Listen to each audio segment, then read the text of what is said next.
Good morning, Mr. Smith. How are you today? Doing good. I'm under the understanding that the doctor just came in. He revealed the diagnosis of Parkinson's disease to you. Did you have any questions about that? Yeah, it's just a little overwhelming, like I just really didn't expect that. Just a little confused as to why this is happening and what this means. Parkinson's it's a degenerative disease.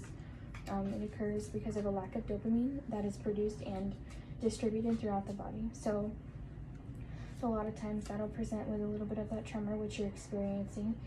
It can also affect your mood, and I know that you were discussing with me earlier that you were feeling a little bit depressed. Can we talk about that a little bit?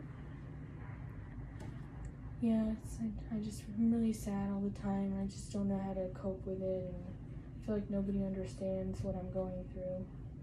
I can definitely see how that could be a real big issue, and I can understand that not feeling like you have anybody to turn to can really be a problem. So I want to just talk about it with you and see if maybe we can troubleshoot, maybe get you some resources to help out with that, okay? Yes. I know that sometimes it's hard whenever you have a new diagnosis, especially with Parkinson's, and there's not a whole lot that's known about it. There's no cure, and that can be very overwhelming. But it is something that you can get through and cope with and live with while you're on the medications. And there are several programs that are available to you as well. Like there is an LSVT Big and Loud program. So whenever you feel that you just aren't moving well enough, or you feel like you're super restricted, these type of programs can help. It's similar to a physical therapy program in which they just teach you ways to open up and get through those shufflings and the gaits and move through some of the motions that may kind of have you stuck due to your condition, okay? And there's also support groups. Barrow Neurological Institute here in Arizona, they do Zoom meetings every day basically. They meet once a month usually for the Parkinson's groups, and then they can discuss everything that's going on. They can just give you support that you need, and it's people that are actually going through the things that you're going through as well.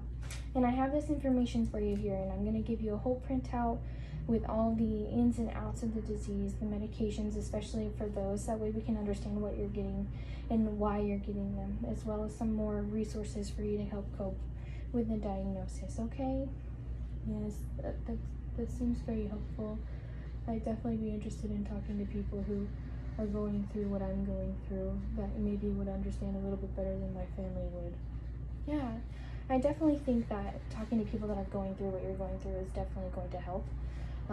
Even if they're not going through the exact same symptoms that you're going through, I guarantee you'll find at least one person that's probably feeling the way that you're feeling. And it's a normal thing. You're allowed to feel the way that you're feeling. You're allowed to feel that sadness and that anxiety, especially with a new diagnosis like this. So don't feel that it's wrong or that you shouldn't be feeling like that, because that's okay. You can feel like this. You're allotted to your emotions, and that's totally fine. But talking to people that are in a similar situation will definitely help, okay? Yes, I really appreciate that. Okay. Well, let me go ahead. I'm going to print those papers for you here. And I see your wife right out in the hallway, so I'll send her in as well. I'll get the papers and we can talk about it just a little bit more, okay? Okay, thank you so much.